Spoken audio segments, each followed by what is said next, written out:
Daniela and this is a Therapist Nomad. If you didn't watch my video before, I am doing a series of self-guided walking tours in Barcelona. This is part number 2. As I said in my previous video, this series is to help you do Barcelona right. So you take a cool route to do the touristy things in Barcelona. As I said earlier, if you have a car, maybe this tour would look like a little bit different. This is strictly for a walking tour that you can do on your own and get magnificent pictures like all of these ones that I have been taking in my Barcelona tour. So this second tour includes Sagrada Familia. It's just an hour walk, and that is because it includes Park Güell, where you want to spend a lot of time there. So, you know, this could also take you a whole day. Don't underestimate it. But without having to say more, let's get to our video.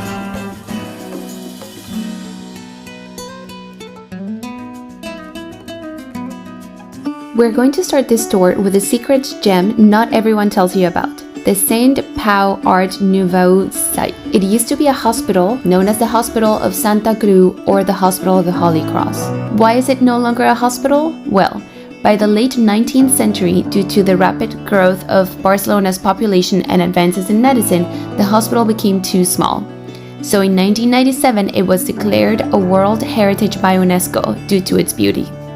Today, the former hospital is known as one of the most important examples of Catalan civil Gothic architecture. When you visit, you will see the outstanding buildings with various heritage spaces full of light, colors, mosaics, sculptures, and a wealth of detail.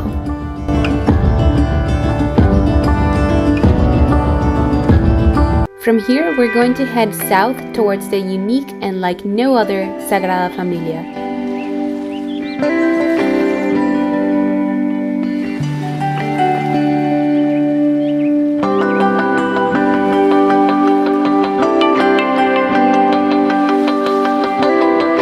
As you may already know, the construction of Sagrada Familia began in 1882 and will continue until 2026, meaning that it will probably take 144 years to be completed.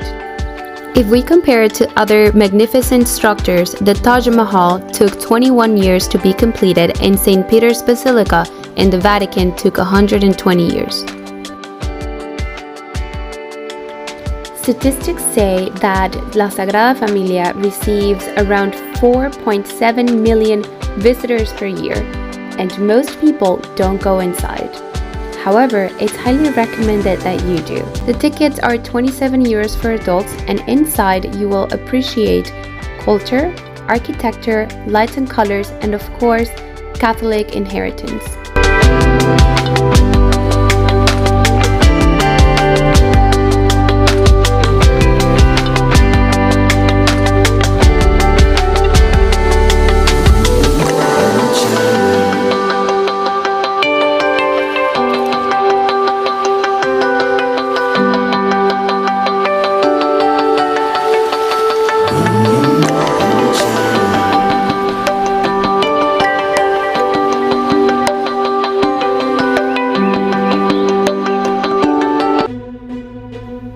Okay, let's hunt for more art. Next, we have Casa Batllo.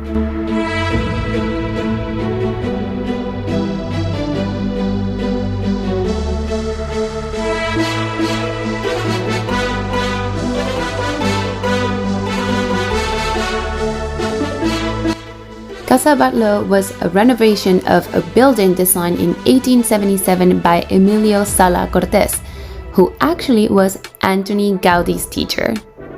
Gaudi's vision was to transform a classic-style building into a striking masterpiece of modernism. When you tour the house, the details don't cease to amaze you. Even the doorknobs have an exotic shape. It is a true work of art.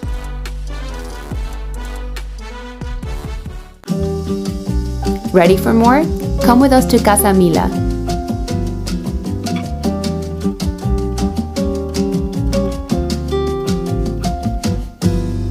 There is something about the location of this building that also makes it so special and intriguing. But Casa Mila, or La Pedrera, is another modernist work of Gaudi.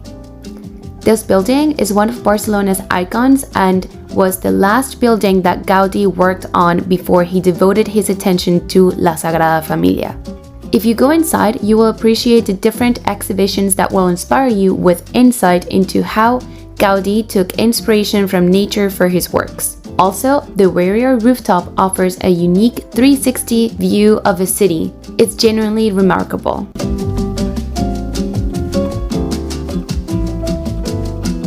Alright, now let's head to our last casa of the tour.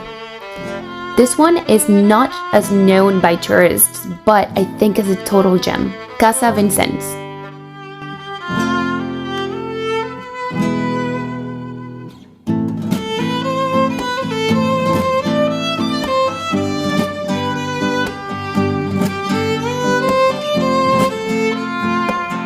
You must know that the tickets to enter are almost 50% cheaper than the tickets for Batllo and Mila.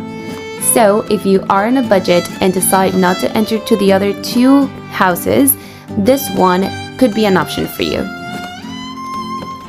And if you're Gaudi's fan, let me tell you that this was considered to be his first major project. It was built between 1883 and 1885 as a summer house for the Vincens family. The house has a garden, basement, main floor, first floor, second floor, and a rooftop.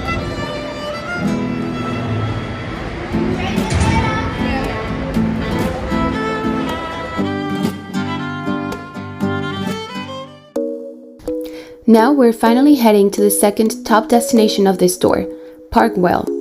It's one of the most important attractions in Barcelona, and get ready because this is the most athletic walk you are going to make today.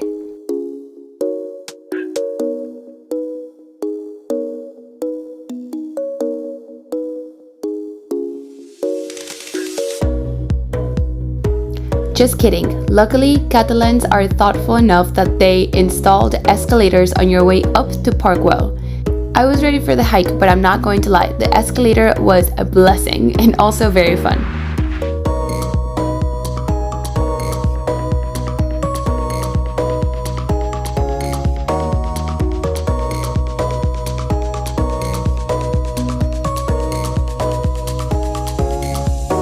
Okay guys, so the walk has been long, maybe like 30 minutes from Arc de Triomphe, or like 40, no like 55, yeah that's true, 55. We've just been stopping everywhere, but we're so grateful right now for this escalators.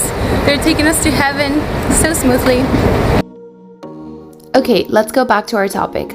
I would recommend you enter the park through the main entrance, which is on Carrer de Color and Avenue del Santarina de San Josep de la Montaña. And I say this because there are a few other entrances, but this one is the prettiest one. Since I didn't know any better, I entered through another one that wasn't crazy pretty, but it directed us towards Turó de las Tres Cruz Observatory. And here's how it went for us.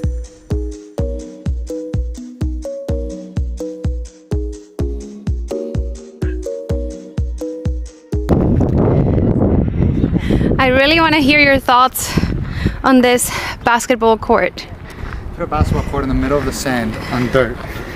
No lines, no nothing, no balls, nobody can play here. Can you dribble on the sand?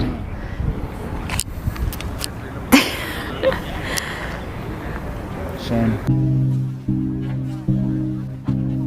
Turó de las Tres Cruz is built of loose stones and topped by 3 landmark crosses. 2 of them indicate the cardinal points, and the other one is pointing skyward. This is the highest point of the park, and from here you can see most of Barcelona.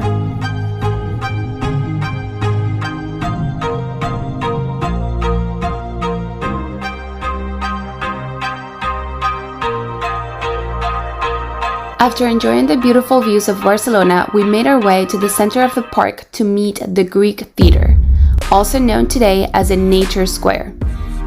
Its original name was due to the fact that it was planned for staging large open-air shows that could be watched from the surrounding terraces.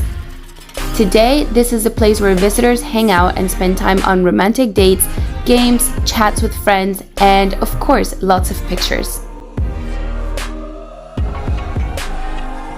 Below this area, you will find the famous Dragon Stairway, where you will find the emblem of Catalonia, and further up, the salamander, covered with colorful mosaics.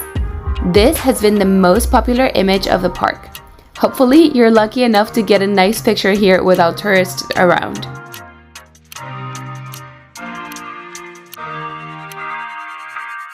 On your way to the Austrian gardens, you will find Casa Gaudi.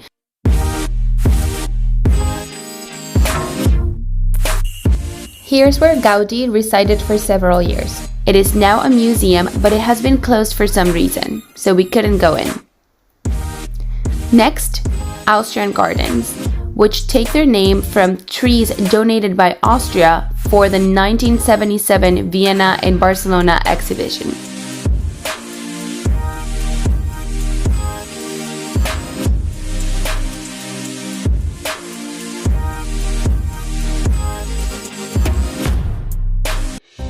Antonio Gaudi was an extraordinary man with a fascinating vision for art and structures. Gaudi was captivated by nature. He used to spend a lot of time outdoors exploring it, which inspired his architecture eye, while he used different styles including Orientalism, Neo-Gothic, Gothic Revival, Naturalism, and an overachieving Modernism. If you noticed today, Gaudi disliked straight lines, as naturally things and animals have lots of curves and imperfections.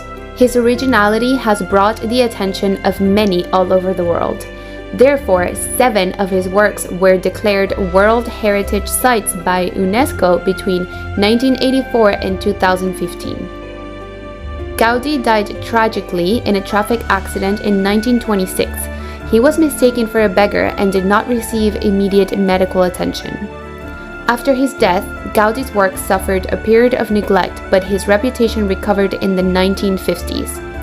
There are rumors that some people have even considered making him saint. I encourage you to learn more about him and his work, as it's truly impressive. I hope you enjoyed this tour, and I will see you next time in another video.